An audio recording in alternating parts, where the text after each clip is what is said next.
You'd have that bird come up, this rotor's still going a million miles an hour, there's wind, you can't hear anything, you've got the crew chief looking right at you, be like, all right, you can come over and grab him. So they'll slide him right off the helicopter onto the stretcher, and you're just trying to think like, man, let's go. So you wheel him back and everything, but the adrenaline, it is going a million miles an hour, just like those rotor blades. You just gotta take a breath, don't forget to breathe, and treat your patient. But yeah, that adrenaline and that pump up sensation is definitely real. My name is Specialist Olivia DeSpirito. I'm a 68 Whiskey combat medic and headquarters company for the 126th Aviation Unit.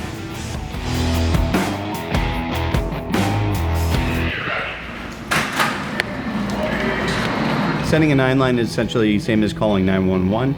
So when a 9-line drops, our air ambulance, which is the UH-60 staffed with the flight medic crew, when they receive the 9-line, they have what it should be a pretty good nature of the call. So for the purposes of yesterday, it was 2 injured crew members, one with a leg and head injury, the other with the arm and chest.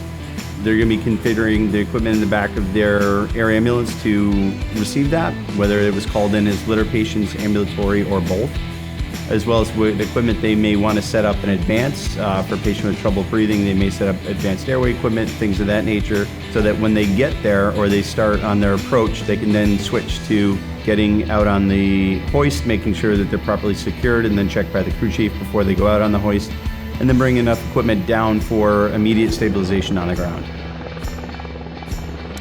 For the purposes yesterday, we had one soldier in the sked already properly set up.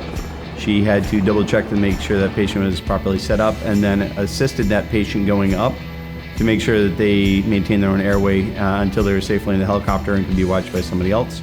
And then rode the hoist back down to retrieve the next person, me, who was considered ambulatory with arm and chest injury, and then properly secure me to the hoist, and then get back up into the helicopter.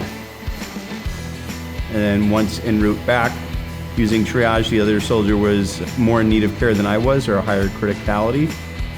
She tended to that patient during the flight back, stabilizing them, improving what she could. Once in the air, they then contacted our facility with what's called a MIST report, determining what that mechanism of injury is, transmitting to us what the injuries are, what the signs and symptoms are, what the treatments that were already put in place. We were then notified by the TOC with regard to the ETA as to when we should expect to receive those patients so that we could be prepared, and we were, to go onto the flight line, receive those patients, do a handoff with the flight medic. The flight medic then gave us all the information up until that point. We received those 2 patients in our battalion aid station and began administering our own care as well.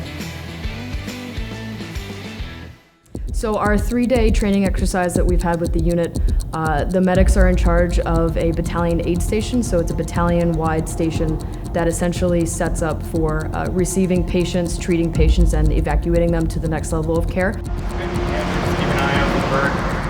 So in our downtime, we're essentially just making sure that we have all of our supplies set up to take in a patient. We're constantly checking our IV supplies, making sure our monitors are up to date, they have batteries, they work, essentially prepping and cleansing the area, making sure our stretchers are laid out, we have space to put patients and bring them in. So they'll come in via stretcher or ambulatory. We'll have a lead medic on the patient with a couple of other junior medics that will help out, depending on how many people we have there at the aid station that day. Take care of you. And the lead medic is essentially responsible for the overall treatment process of that patient.